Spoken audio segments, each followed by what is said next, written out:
Hello guys, what's up? What's good? It's your boy Daki, and yes, I'm so happy to be in your faces again. Now, this is me saying a big thank you to our fans and subscribers out there for doing what you do and how you do them. From all of our gossip people, so we love you, and yes, we appreciate you. Now, we begin straight up to the news with P Square. Now, the point is, guys actually had like a lot of ish at the point where they actually had to go separate ways. And people were like, come back together, come back guys, come back Peter, come back Paul, but nobody was paying attention to what fans were saying at the time. But got so good, these guys came back at the point, and then fans got happy again because now we have our own P Square back together. And when they came back, they gave us this one which we called Jaye, and then they announced like a 100 city world tour, and which they are actually on at the moment. They announced Jaye and Find Somebody, and guys, guess what? Jaye was like they never left because they give us that same vibe they used to give us when they used to be together, and now they're together again. It was like they never left because this one sounds just like those days we used to know these guys as P Square. Now, as of the as part of the 100 city world tour they want to visit, they've actually named a few, from including Malibu, Edmonton, Ottawa, Dallas, Chicago, like a whole lot of countries these guys want to be in, and they're actually on that one. They're really shutting down these places with their old song, and then with the one they just dropped, Jaye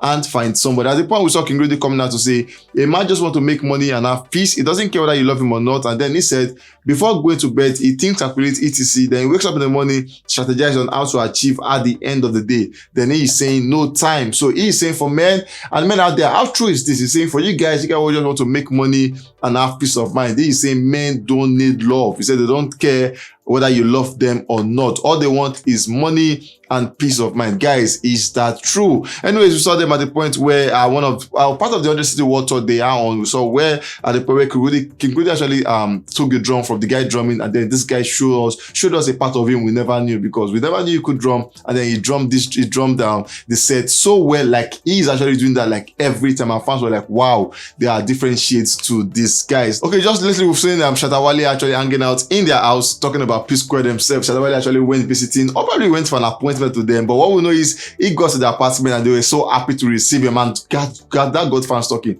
Are we expecting a collaboration within the Nigerian guys and then the Ghanaian Shatta Wale? Shatta Wale has actually been one person that has actually been against Nigerian music and everything. At the point, it felt like they were actually taking the show above them and everything. And now together with P Square, are we expecting a collaboration on that? Moving on to Buju Benson. Now Buju Benson actually, him and Druga at the point had a whole back and forth thingy that actually break the internet at the time, where the thing from where Druga actually had the conversation on this one, where a fan actually said Buju Benson is better than you and there's nothing you can do about it. Then he said you low budget Samuel Jackson and everything, and that got to Ruga bad because Ruga replied and said, I love Buju, he is good, but he is not better than me. Everything I have done since the beginning was only Ruga. All my hits are just Ruga. I'm always proud going on stage around the world with my own hits, and everyone is singing along. You see the difference. So he actually came out on that one.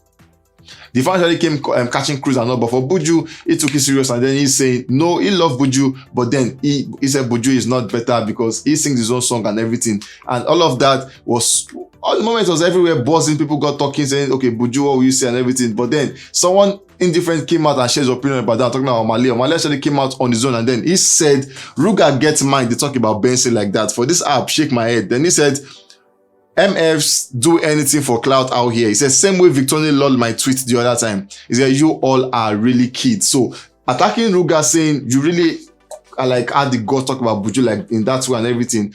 Omale had his own opinion to that one, and then first felt like that was over because at that point everything went down, and then nothing from these guys again. I found like, wow, this guy should have love, and then not start stuff like the way we have with this our A-list artists where 30 BJ against the FC and everything. You young artists should actually share love between yourself and not it.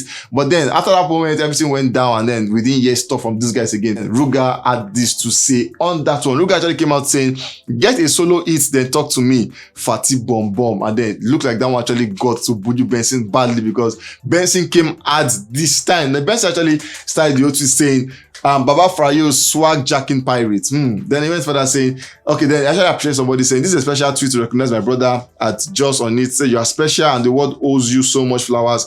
I will start giving them to you always. Love you always. Then he went back to that one saying, think you are moving funny. I will be some local. Let's go. Then that was at the beginning of everything. Then he brought this tweet actually where he said, second wave by Ruga actually is on 33. Then he said, pandemic is on 164. And then he said, find the pandemic period and the second wave shave. So he's saying, your two projects are like very low on the ranking. And then he went further saying, my project was on number 1, and then I didn't have to whine a waste to that. And then he went further saying, man had to body shame because it hurt him deep. Like, for if that, when Ruga said Fatih Bom Bom, it really meant it got to Ruga so bad. Now, Ben went further saying, I have 2 projects on top 20 albums, 1 and 14. Sorry, I'm late for October 2021. And then my fans are the best in the world. Now, Buju actually went further again, said the projects will always be important than the hits. Look at Burna Boy, that's my yardstick. You think I want to blow with 1 or 2 songs and I know fit come back? When it was dropping, he didn't call those songs hits back then, but see now, open your eyes, open your one eye patch, Olori Buruku. Now clapping back at Ruga saying, open your one eye patch. Then they called him Olori Buruku, and then it was more like it was going to end and everything. But for Benson, maybe that got him because he went further again saying, please let's get back to the project. That's all that matters to me. Thank you so much for the love and support so far. Bad since 97 out now. So he ended that one saying, instead of all of those times, he's saying, I'm back to my project, bad since 97, let's get back to that one, because according to him, he said that is what that matters to him at the moment. When will this fight ever going to end? Anyway, moving on to Fireboy himself. So Fireboy at the point where he dropped that one, and then he said, love and appreciation to everyone who worked on that project. He called them brilliant minds, and indeed, these guys were really brilliant minds on that one. He had about 14 track projects, including the likes of Change, Bandana, Shawo, Playboy, Addo, Sofri, Diana, Compromise, Timothy, Peru, Afro High Life, Having Fun, Peru, which I had Ed Sheeran on that one, and then lastly, Glory. He's saying, everyone who worked on this project is saying thank you, and he called them brilliant man. He called them genius, and he said, I appreciate all of you who worked on that one. Now, just after that, we saw when he announced the OVO Wembley thing, he's saying, just more like saying, I've announced my project and then I want to have this show at the OVO Wembley in London, about 12,005 capacity, and he's saying he's ready to shut that down because he feels he is set for that one. And guys, guess what? Olamide will be the one hosting that one for Fireboy, and he's saying he wants to do that on the 13th of November, and he's saying pre-artist sales begins 16th of August, as on Tuesday, and then 19th of August on Friday for general sales. And guys, guess what?